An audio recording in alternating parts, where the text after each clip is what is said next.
미스바 회개운동이라는 제목으로 함께 은혜를 나누겠습니다. 지난주 말씀을 잠깐 살펴보면 이스라엘 백성들의 마음이 이제 하나님께로 이렇게 많이 돌아와서 사무엘 선지자가 결단을 촉구하죠. 우상을 다 내버리고 하나님께로 돌아와라. 마음을 다해서 하나님을 섬겨라. 이제 그런 촉구를 합니다. 그 말을 들은 이스라엘 백성들이 순종을 해서 우상을 다 제해버리고 하나님 앞에 이제 믿음으로 섬기는 모습을 보았습니다. 근데 이제 그 일이 있고 나서 또 사무엘 선지자가 사람들을 불러 모으는 거예요. 다 미스바로 모여라. 내가 너희를 위하여 기도하겠다. 그래서 이스라엘 백성들을 이제 전국적으로 이제 불러 모으는 사건이 이제 오늘 말씀입니다. 미스바에 모여서 이제 회개 운동, 영적 대각성 운동, 이제 큰 예배를 하나님 앞에 드리는데요. 우리 먼저 7장 6절 말씀을 한 목소리로 함께 읽어보도록 하겠습니다. 그들이 미스바에 모여 물을 길어 여호와 앞에 붓고 그날 종일 금식하고 거기에서 이르되 우리가 여호와께 범죄하였나이다 하니라. 사무엘이 미스바에서 이스라엘 자손을 다스리니라. 아멘. 첫 번째 질문 하나 드립니다. 미스바로 모이라 사무엘 선지자가 불러 모았는데요. 왜 미스바로 모이라고 했을까요? 예루살렘도 있잖아요. 성막이 있었던 실로도 있잖아요. 왜 미스바로 모이라고 했을까요? 잘 모르시는 것 같으면 다 저를 안 쳐다보시는데 네, 제가 지도 하나 보여드릴게요. 먼저 위치적인 지정학적인 이유가 있는데요. 이게 이스라엘 땅인데 여기가 미스바예요. 여기는 예루살렘이고 여기가 실로예요. 그러니까 이 미스바의 위치가 가운데 정도 되는 거죠. 이스라엘 전체 땅의 한 중간쯤 되는 곳이죠. 그래서 어디에 있든지 간에 제일 오기 편한 공평한 곳이 미스바가 아니었을까 이렇게 보는 겁니다. 또 하나 이 미스바가 그 당시에 정치와 종교의 중심지였어요. 왜 예루살렘은 중심지가 아니었을까요? 그때는 아직 예루살렘 성을 정복하지 못했을 때예요. 예루살렘을 언제 정복해요? 다윗이 정복해요. 다윗이. 그러니까 아직은 이게 온전히 이스라엘 땅이 아닌 거죠. 그럼 실로는 거기에 원래 성막이 있었잖아요. 왜 거기로 안 모였을까요? 성막이 거기 있다가 뺏겼잖아요. 블레셋하고 전쟁하면서. 그래서 영적인 의미를 상실했고 아마 어쩌면 그 전쟁통에 그 실로가 이렇게 좀 파괴됐을지도 모르겠어요. 정확한 건 아니지만 이런저런 이유로 실로든 예루살렘이든 의미를 상실해버리고 가장 좋은 곳, 의미 있는 곳이 어디였느냐? 그게 미스바였다는 거죠. 그래서 미스바로 모이라 이런 거예요. 미스바 그러니까 거기면 미스들이 많아서 그런 건 줄 아는데 그게 아니고요. 근데 이제 중요한 건 영적인 이유가 있어요. 이 미스바라고 하는 말의 뜻이 뭐냐 하면 망대, 파수대 이런 의미가 있어요. 그러니까 영어로 하면 와치타워가 되는 거예요. 그러니까 높은 곳에서 이제 이렇게 내려다보는 전망대와 같은 역할을 하는 곳이 이 미스바였어요. 사진을 보시면 여기가 지금 현재의 미스바의 모습인데 이게 우리가 다 산 꼭대기에 있는 도시들이거든요. 저 멀리 여기 예루살렘이 보이시죠? 네. 그러니까 예루살렘보다 이 미스바가 더 높아요. 그러니까 이렇게 적들이 오는 것도 멀리에서 이렇게 바라다 볼 수 있는 그런 군사적인 요충지였다는 거죠. 근데 영적으로는 어쨌든 지켜본다는 의미가 있는데 그게 무슨 뜻이냐 하면 하나님께서 지켜보시는 곳이라는 의미가 있는 거예요. 하나님께서 지켜보시는 곳. 이 미스바라는 단어가 맨 처음 쓰여진 곳이 어딘지 혹시 아세요? 창세기에 가면 야곱이 라반한테 도망을 나와요. 근데 라반이 막 쫓아오잖아요. 그때 이제 따라잡아가지고 이제 서로 이렇게 화해를 하면서 돌을 쌓아놓고 거기서 약속을 해요. 서로 침범하지 말자. 그때 세워둔 그 돌, 그곳 이름을 뭐라고 명명했느냐? 미스바라고 하는 거예요. 그러면서 말하기를 하나님이 지켜보신다라는 의미를 갖고 있는 거예요. 그러니까 미스바는 어떤 곳이냐? 하나님이 지켜보시는 곳이라는 거죠. 하나님의 눈이 함께하는 곳, 하나님이 임재하시는 곳, 하나님이 살펴보시는 곳, 거기가 바로 미스바라고 하는 거예요. 그러니까 영적인 대각성 운동을 위해서 회개하고 기도하기 위해서 모이는 장소로 딱 좋은 거죠. 하나님 앞에서, 하나님이 지켜보시는 이곳에서 우리가 마음을 다해 기도하고 하나님 앞에 다시 돌아가자, 이런 참 중요한 영적인 의미가 있는 거예요. 그래서 미스바에 모였습니다. 아마 그곳에서 제단도 쌓았겠죠. 성경에 나와 있지 않지만 아마 제단을 쌓았을 거예요. 근데 그리고 그 말씀을 보니까 6절 말씀에 보니까 사람들이 모여서 물을 길어서 여호와 앞에 붓고 금식하며 이제 회개 기도하는 거죠.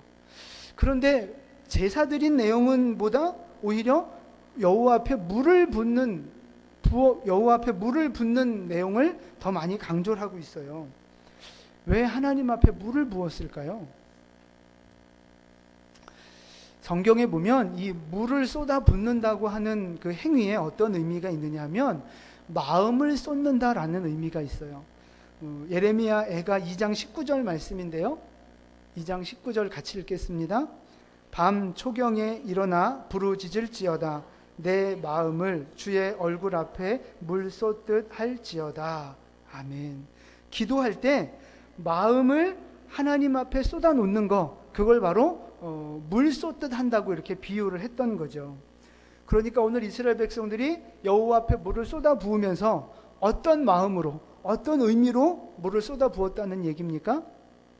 마음을 쏟아 붓는 거예요. 하나님 앞에 우리의 마음을 숨김없이 정직하게 우리의 죄를 고백하고 하나님 앞에 원통한 마음, 여러 가지 상처와 아픔들, 이거 다 하나님 앞에 쏟아 붓고 있는 거예요. 여러분, 물은 쏟아 부으면 이렇게 다 쏟아져 버리잖아요. 근데 뭐 부침개 반죽 같은 거 이렇게 쏟아 부으면 끈적끈적해서 이렇게 들러붙어 있잖아요. 이게 다르거든요. 그래서 물을 쏟아 붓듯이 마음을 쏟아 붓는다는 말은 남김없이 정직하게 깨끗하게 고백한다는 의미가 있는 겁니다. 오늘 이스라엘 백성들이 이 미스바에 모이는 것이 지금 형식적으로 모이거나 억지로 모인 자리가 아니라는 거예요. 지금까지 수십 년 섬겨오던 우상을 제거해버리고 하나님만 섬기겠다는 큰 결단을 가지고 좀 모인 거거든요. 그러니까 하나님 앞에 나와서 정말 이제 전심으로 마음을 쏟아 놓으면서 하나님 앞에 기도할 수 있었다는 것입니다. 근데 중요한 거는 우리가 하나님 앞에 나아올 때에 이런 마음의 자세로 나와야 한다는 거예요. 물을 쏟아붓듯이 우리의 마음을 다 하나님 앞에 쏟아놓는 그런 마음의 태도가 필요하다는 겁니다. 여러분, 어떤 마음으로 오늘 교회 나오셨습니까? 교회 나오실 때 어떠한 생각, 어떠한 마음의 태도로 교회를 나오셨습니까? 혹여 습관적으로 나오시거나 그냥 형식적으로 나오신 부분은 혹시 없는지요? 사람 정 때문에, 의무감 때문에 이런저런 인간적인 이유들을 가지고 혹시 교회 나오신 건 아닙니까? 이스라엘 백성들이 우상을 제거하고 하나님 앞에 결단하며 나왔듯이 세상의 모든 유혹을 끊어버리고 인간적인 생각들을 다 내려놓고 하나님만 바라보겠습니다. 이 믿음의 결단으로 하나님 앞에 나아오셔야 한다는 것입니다. 물을 쏟아 넣듯이 하나님 앞에 남김없이 우리의 마음을 드릴 수 있는 그런 믿음으로 하나님 앞에 나아오는 여러분 되시기를 축원을 드립니다. 아멘. 우리가 교회 나올 때 거룩한 척, 상처 없는 척, 나는 문제가 없고 의인인 척 하고 그렇게 나올 때가 있다는 거예요.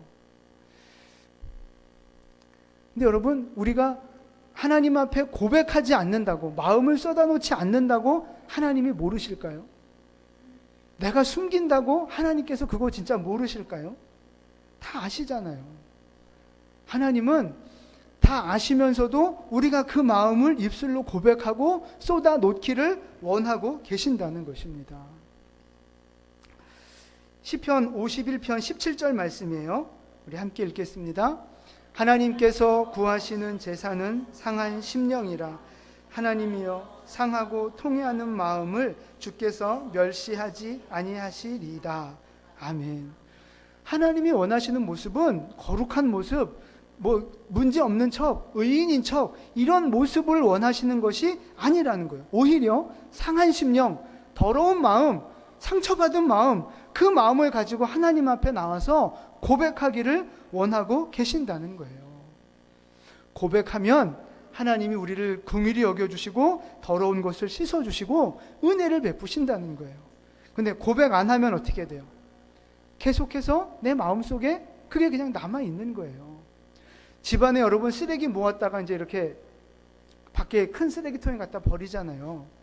근데 쓰레기 모아가지고 갔다가 다시 쓰레기 그냥 가지고 돌아오는 사람 없잖아요. 마찬가지예요. 우리의 마음속에 더러운 것 가지고 우리 왔거든요. 연약함 가지고 왔거든요. 여러 가지 인생의 문제와 죄 때문에 더러워진 마음을 가지고 하나님 앞에 나왔으면 이제 그걸 하나님 앞에 내려놓고 가야 된다는 거예요. 제가 이제 예배를 준비하면서 여기 이제 앞에서 기도할 때 가장 이제 기분 좋을 때가 언제냐면 우리 권사님들, 집사님들 들어오시면서 이렇게 막 인사하는 소리 들리잖아요. 집사님 반가워요. 권사님 잘 지내셨어요? 아유 반갑습니다. 이런 인사 소리가 들리면 그게 그렇게 기분이 좋고 행복해요. 네. 마치 우리 교회 천사가 들어오는구나 이런 느낌이 들 만큼 아주 참 좋아요. 근데 때로는 그렇지 않게 오시는 분들도 있을 수 있겠죠. 근데 중요한 건 뭐냐면 우리가 어떤 모습, 겉모습이 어떤 모습으로 하나님 앞에 오든지 간에 이 자리에 들어와서는 하나님 앞에 왔다면 우리의 마음을 쏟아놓고 내 안에 감추어진 더러운 것, 연약한 것, 인생의 문제와 아픔들 다 쏟아놓고 갈 수 있어야 한다는 거예요. 집안에 있는 쓰레기를 갖다 버려야만 집안이 깨끗해지듯이 하나님 앞에 나왔으면 우리 마음속에 있는 여러 가지 고민과 아픔과 슬픔을 다 쏟아놓고 가셔야 한다는 거예요. 하나님이 그러라고 우리 불러 모아주신 거거든요. 여러분, 하나님 앞에 왜 나오셨습니까? 내가 일주일 동안 하나님 앞에 얼마나 잘 살았는지 하나님 앞에 이렇게 자랑하려고 나오시는 거 아니잖아요.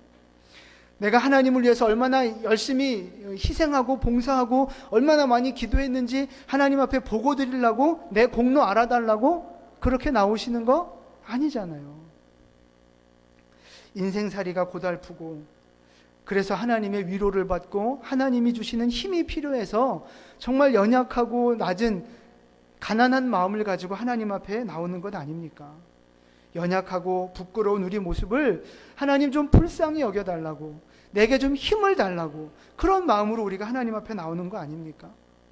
그러니까 겉모습 보기에는 깔끔하고 의인인 것 같고 거룩해 보여도 사실 저를 비롯해서 우리 모두가 다 죄인인 거죠. 우리 마음속에 다 근심이 있고 걱정이 있고 죄가 있고 악한 모습들이 다 있다는 거예요. 여러분, 이것 가지고 왔는데 다시 그냥 돌아가지 마시기를 축복을 드립니다. 버리러 왔으니까 버리고 가세요. 다시 가져가지 마세요. 지금 우리가 예배하는 이곳이 바로 하나님이 지켜보시는 미스바가 되는 줄 믿으시기를 바랍니다. 하나님이 이곳에 함께 하시고요. 하나님이 지켜보고 계세요. 이스라엘 백성들이 물을 쏟듯 마음을 다 쏟아놓은 것처럼 오늘 주님 앞에 나온 여러분, 여러분의 마음을 쏟아놓으시고 여러분의 눈물을 쏟아놓으시고 여러분의 인생의 고민과 아픔을 하나님 앞에 다 쏟아놓고 가시기를 축원을 드립니다.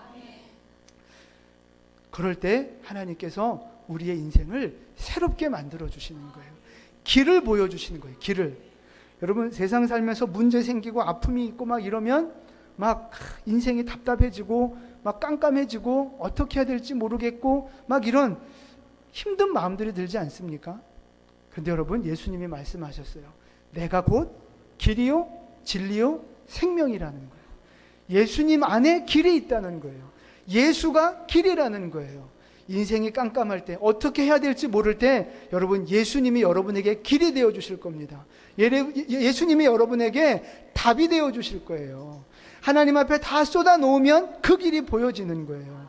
그 길을 발견하고 돌아가는 여러분 되시기를 예수님의 이름으로 축원을 드립니다. 아멘. 그래서 우리가 이렇게 미스바에 모여야 되는 거고요. 두 번째 말씀은 이스라엘 백성들이 지금 굉장히 은혜를 누리고 있잖아요. 하나님 앞에 회개하고 통곡하고 하나님이 은혜 주시고 위로하시고 지금 너무너무 은혜 충만한 시간을 보내고 있는 거예요. 이제 하나님 앞에 진짜 우상도 버렸으니까 하나님만 바라보고 거룩하게 살아야지, 말씀대로 살아야지, 아마 그런 결단들을 아마 하면서 정말 여기가 천국 아닌가 뭐 이런 느낌으로 거기에서 축제 같은 예배를 드리고 있었는지 몰라요. 그런데 이때 문제가 생깁니다. 오늘 7절 말씀이에요. 7절 말씀 같이 읽습니다. 이스라엘 자손이 미스바에 모였다 함을 그들의 방백들이 이스라엘을 치러 올라온지라. 이스라엘 자손들이 듣고 블레셋 사람들을 두려워하여. 아멘. 이스라엘 백성들이 모여있다는 소식을 듣고 누가 온 거예요 지금? 블레셋 사람들이 공격하러 온 거예요. 분위기 너무 좋았는데 지금 팍 하고 분위기 깨버린 거죠, 이 블레셋 사람들이. 근데 지금 이 모습을 보면 여러분 누구 생각납니까? 저는 제 생각나요. 여러분 다 그렇지 않아요? 잘 생각해 보세요. 우리가 은혜 받고 나면 꼭 시험될 일들이 꼭 생겨요. 안 그렇습니까? 은혜 받고 정말 하나님 앞에 눈물로 기도하고, 하나님 이제 내가 진짜 열심히 살겠습니다. 하나님 내가 말씀대로 순종하겠습니다. 하나님 이제 앞으로 나 잘 봐주세요. 내가 어떻게 열심히 하나. 막 이제 이렇게 하나님 앞에 큰 소리 칠 때 있잖아요. 하나님 말씀 주시면 그 말씀이 너무 감동되고 감사해서 진짜 이제 하나님만 사랑해야지 이런 마음으로 이렇게 막 살고 결심해요. 그런데 집에 딱 돌아갔더니 블레셋이 있네요 거기. 블레셋이 떡하니 있다가 막 우리를 공격하는 거예요. 그는 나를 하나님을 믿는 사람일 수도 있고 안 믿는 사람일 수도 있어요. 내가 믿음으로 살겠다고, 하나님이 주신 은혜를 꼭 붙잡고 살겠다고 결단했는데 그 결단을 깨트리려고 나를 공격하는 사람들이 꼭 있다는 거예요. 사람이 나를 공격할 수도 있고 여러 가지 힘들고 어려운 문제와 환경들이 나를 공격할 수도 있어요. 그래서 내 마음속에 있는 은혜, 거룩한 결단, 이런 것들을 다 깨트려 버릴 때가 있다는 거예요. 여러분 그럴 때 어떻게 하십니까? 그럼 그렇지, 내가 그럴 줄 알았어 그래서 다시 쏟아내버리시면 안 되는 거예요. 어떻게 하셔야 됩니까? 이스라엘 백성들은 어떻게 했어요? 네, 블레셋 사람들이 쳐들어온다는 이야기를 듣고 무서워서 벌벌 떨었어요. 그런데 그 다음에 어떻게 했느냐? 8절 말씀입니다. 우리 8절 말씀을 같이 읽습니다. 이스라엘 자손이 사무엘에게 이르되 당신은 우리를 위하여 우리 하나님 여호와께 쉬지 말고 부르짖어 우리를 블레셋 사람의 손에서 구원하시게 하소서 하니. 아멘. 지금 기도하고 있는 거예요. 사무엘 선지자한테 먼저 기도해달라고 간절한 마음으로 부탁을 하죠. 그리고 자기들도 같이 기도했을 거 아닙니까? 기도하는 거예요. 믿음의 그 지체를 찾아서 신실한 사람들에게 기도 부탁을 하고 나도 결단하며 기도하는 거예요. 근데 어떤 사람들 가끔 보면 목사님 기도해 주세요. 그리고 지는 기도 안 해. 뭐야 이거. 기도해야 돼요. 자기가. 기도 부탁도 하고 자기도 기도해야 되는 거예요. 근데 지금 이스라엘 백성들이 달라진 거예요. 옛날에는 블레셋이 쳐들어오고 문제가 생기면 어떻게 했어요? 도망갔어요. 불평하고 막 원망했어요. 근데 지금 오늘은 뭐 하는 거예요? 기도하는 거예요. 기도하는 거. 미스바에서 하나님 앞에 회개하고 믿음이 회복된 이후에 이 사람들의 모습이 지금 달라진 거예요. 아마 그 미스바에 모였을 때 뭔가 큰 깨달음이 있었겠죠? 아마도 전쟁은 하나님께 속한 것이다라는 진리를 깨달았거나 우리가 기도하고 하나님을 의지하는 것만이 승리의 비결이다, 이런 여러 가지 말씀에 대해서 깨달았을 거예요. 그래서 오늘 기도하고 있는 것입니다. 우리도 마찬가지예요. 인생의 블레셋과 같은 나를 공격하고 나를 무너뜨리려고 하는 사람들을 만날 때 그런 환경들을 만날 때 뭐 해야 되느냐? 기도해야 되는 거예요. 기도. 오늘 이 이스라엘 백성들과 같은 믿음의 성장과 변화가 오늘 우리 안에도 있기를 축복을 드립니다. 그러니까 살다가 혹시 블레셋을 만나면 누가 나를 공격하고 상황이 나를 공격하고 그래서 내 마음이 막 무너지려고 하고 거룩함이 깨지려고 하면 어떻게 해야 돼요? 기도하는 거예요. 무섭다고 막 도망가 버리지 마시고 믿음 포기해 버리지 마시고 혈기 부리면서 막 싸우지 마시고 뭐 해야 돼요? 기도해야 돼요. 더 하나님 앞에 기도의 자리에 나오셔야 되고 더 하나님 앞에 예배하러 나오셔야 돼요. 내 힘이 안 되니까 하나님 힘을 빌려야 되잖아요. 그러려면 기도하는 거, 예배 드리는 거밖에 방법이 없잖아요. 그게 바로 사무엘이 사용한 방법입니다. 기도 부탁을 받은 사무엘이 어떻게 하느냐? 오늘 9절 말씀을 같이 볼까요? 9절 말씀 같이 읽습니다. 사무엘이 젖 먹는 어린 양을 취하여 온전한 번제를 여호와께 드리고 이스라엘을 위하여 여호와께 부르짖음에 여호와께서 응답하셨더라. 아멘. 기도 부탁을 받은 사무엘이 지금 뭐 하고 있어요? 예, 번제를 드리는데 9절을 잘 보세요. 젖 먹는 어린 양을 취하여 온전한 번제를 드리고 그 다음에 기도하는 거예요. 여러분 지금 상황이 뭐예요? 전쟁이 일어나기 직전이에요. 블레셋 사람들이 지금 막 쳐들어오고 있는 거예요. 지금 급하거든요. 그냥 얼른 우리 다 같이 기도합시다. 그러고 얼른 기도하고 막 이제 전쟁 나가자 막 이래도 될 텐데 안 그래요. 먼저 지금 뭐 하고 있어요? 번제 드리고 있는 거예요. 번제를. 오늘 이 사무엘이 이 긴박한 상황 속에서도 먼저 제사 드리는 모습을 통해서 우리에게 주시는 교훈이 있어요. 첫 번째가 뭐냐 하면 젖 먹는 어린 양을 통해 주시는 교훈인데 지금 오늘 제물이 뭐예요? 젖 먹는 어린 양이에요. 보통 제사 때 드리는 제물은 어떤 제물을 씁니까? 그렇죠. 흠도 없어야 되고 뭐 수컷도 그렇고 뭐 여러 가지가 있는데 일반적으로 드리는 제사는 흠 없는 1년 된 어린 양을 제물로 드려요. 1년 된 어린 양. 그런데 오늘은 얼마나 됐어요? 젖 먹고 있는 거예요. 그러니까 얼마나 됐을까요? 네, 뭐 잘 모르죠, 뭐.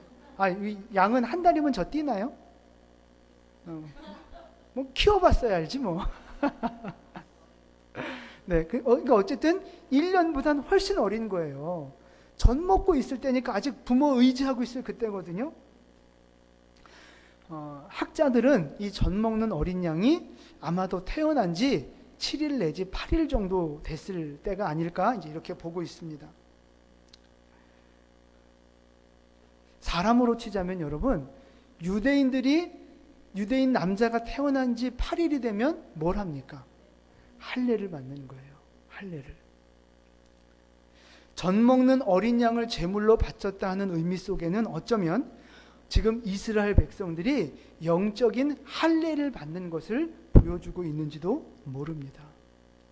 여러분, 할례가 뭐예요? 어떤 의미가 있습니까? 뭐 여러 가지 의미가 있지만 내가 이제는 육신의 모습으로 살지 않고 영의 모습으로 살겠습니다라는 결단이에요. 이제 내가 하나님의 자녀가 됐으니까, 하나님의 백성이 됐으니까 말씀대로 믿음대로 순종하며 살아가겠습니다. 그 결단의 의식이 바로 할례라고 하는 거예요. 그러니까 지금 이스라엘 백성들은 이 젖 먹는 어린 양을 하나님 앞에 바치면서 무슨 결단을 하느냐? 이제 내가 육신의 모습으로 살지 않겠습니다. 지금 이 전쟁이 있고 문제가 있고 어려움이 있지만 이 상황 속에서 내가 믿음으로 살겠습니다. 영적인 모습으로 하나님 앞에 순종하며 살겠습니다. 라고 하는 믿음의 결단을 지금 하고 있는 거라는 거예요. 여러분 안에 이런 믿음의 결단이 있기를 축복을 드립니다. 육신의 모습으로 문제 앞에 서지 마시고 하나님 앞에 기도하시기를 바라요. 문제가 생길 때 우리가 뭐 해야 된다고요? 기도해야 되는 거예요. 기도. 어차피 내 힘으로 안 되니까 문제인 거잖아요. 내 힘으로 해결이 되면 그게 문제가 아니잖아요. 근데 내 힘으로 안 되니까 문제잖아요. 내 힘으로 안 되니까 나보다 더 힘 좋으신 하나님의 도우심을 빌려야죠. 그러려면 기도하는 것밖에 없는 거예요. 여러분, 문제 앞에서 기도하시기를 바라요. 그리고 결단하시기를 바라요. 마음의 할례를 받는 마음으로 이제 내가 육신의 생각, 육신의 감정 내버리고 이제 내가 믿음으로 살겠습니다. 거룩하게 살겠습니다. 이런 결단이 여러분 안에 있기를 축복을 드립니다. 아멘. 또 하나 번제를 드리는데요. 여러분 이 번제는요, 그냥 이 양의 목을 따서 그냥 이 올려놓고 불 태우는 게 아니에요. 번제는 먼저 가죽을 벗겨야 돼요. 그리고 내장을 다 드러내야 되고 각을 떠야 됩니다. 이런 여러 가지 그 복잡한 절차들이 있어요. 그리고 불을 태워서 그 양을 이제 다 태워야 되는 거거든요. 시간이 걸리는 거예요. 시간이. 근데 지금 문제가 뭐예요? 바빠요. 바빠. 블레셋이 지금 막 쳐들어오고 있거든요. 그 바쁜 와중에 지금 이 사무엘 선지자는 지금 막 이걸 하고 있는 거예요. 아마 옆에 승질 급한 저 같은 사람 있었으면 아마 뭐 하는 거야? 막 이렇게 눈을 막 이러면서 막 그러지 않았을까 싶어요. 근데 급해도 지금 온전한 번제를 하나님 앞에 드리고 있는 거예요. 그리고 나서 기도하거든요. 왜 이렇게 하셨을까? 지금 우리 눈앞에 당장 급한 문제, 그게 해결되는 게 중요한 게 아니라는 거예요. 우리는 보통 발등에 불 떨어졌다고 그거 먼저 꺼야 된다고 하는데, 영적인 면에서 보면 하나님 앞에서는 내 육신의 발등에 불 떨어진 게 급한 게 아니라는 거예요. 그것보다 더 중요한 게 먼저 해야 될 것이 있는데, 그게 뭐냐 하면 예배하는 거라는 거예요. 하나님 앞에 예배를 회복하는 것이 먼저라는 거예요. 하나님을 우선하는 믿음이 먼저 되어져야 한다는 거예요. 한번 따라서 해보세요. 축복이 먼저가 아니라 믿음이 먼저입니다. 아멘. 믿음이 먼저예요. 예배가 먼저고요. 하나님 앞에 말씀하고 기도하는 영적인 삶이 그게 더 먼저라는 것입니다. 하나님 앞에 헌신하는 거, 하나님을 우선하는 거, 그게 먼저라는 거예요. 여러분 아무리 바빠도 하나님이 먼저입니다. 여러분 우리가 인생 살면서 아무리 바빠도 꼭 안 빼놓는 거 있잖아요. 아무리 진짜 바빠도 안 빼놓는 거 뭐 있어요? 밥 먹는 거.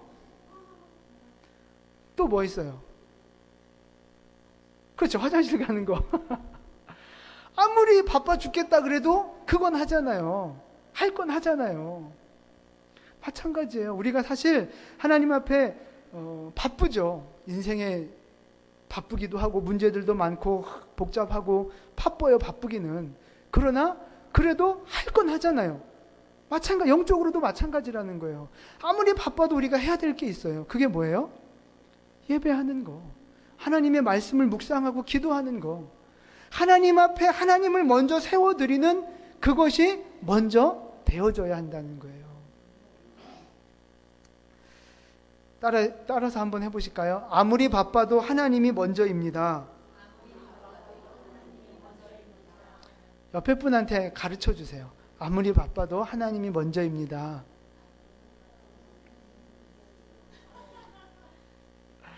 네.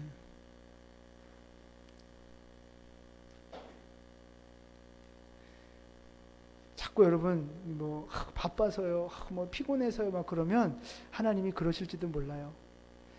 내게 그런 핑계를 대지 마, 입장 바꿔 생각을 해봐. 그러실지도 몰라요. 이제 더 이상의 핑계는 내려놓으시고 정말 말씀을 붙드시고 하나님 앞에 먼저 나와서 예배하시기를 바라요. 아무리 바빠도 먼저 예배하고 먼저 기도하고 그런 믿음의 삶을 살아가시기를 축복을 드립니다. 그랬더니 하나님이 이 이스라엘 백성들에게 어떤 은혜를 주셨느냐? 10절 말씀을 보세요. 10절 같이 읽습니다. 사무엘이 번제를 드릴 때에 블레셋 사람이 이스라엘과 싸우려고 가까이 오매 그날에 여호와께서 블레셋 사람에게 큰 우레를 발하여 그들을 어지럽게 하시니 그들이 이스라엘 앞에 패한지라. 아멘. 하나님을 먼저 앞세우고 먼저 예배하니까 하나님이 기적을 베풀어 주시는 거예요. 막 큰 우레를 보내주셔서 블레셋을 어지럽게 하셔서 이스라엘이 아주 쉽게 이기게 하셨거든요. 자기 힘으로 자기가 칼 들고 나아가서 싸운 것보다 하나님이 먼저 예배하고 하나님이 이기게 해주시니까 훨씬 더 쉬운 승리를 거두게 되더라 하는 것입니다. 먼저 하나님을 앞세우고 예배하는 사람에게 하나님이 이런 기적의 은혜를 베풀어 주신다는 거예요. 사랑하는 성도 여러분, 예배에 성공하는 사람이 인생에도 성공하는 것입니다. 믿음에 성공하는 사람이 세상에서도 성공하는 거예요. 예배가 먼저라는 겁니다. 말씀과 기도가 먼저예요. 하나님이 먼저입니다. 우리가 그 믿음으로 살아갈 때에 우리 인생의 문제들을 내 힘으로 푸는 것보다 하나님이 풀어주시는, 더 쉽게 풀려주시는 그런 은혜와 축복을 경험하시기를 예수님의 이름으로 축원을 드립니다. 내가 그렇게 하나님을 높여드리며 하나님을 소중하게 여길 때 하나님 먼저, 예배 먼저, 교회 먼저 이런 마음으로 살아간다면 하나님 보시기에 얼마나 이뻐 보이겠어요. 하나님이 그 인생을 가만히 내버려 두시겠습니까? 반드시 기적을 베푸시고 반드시 은혜를 베푸시고 축복으로 채워주실 줄로 믿습니다. 이런 기적을 경험하는 믿음의 백성들 되시기를 예수님의 이름으로 축원을 드립니다. 아멘. 기도하겠습니다.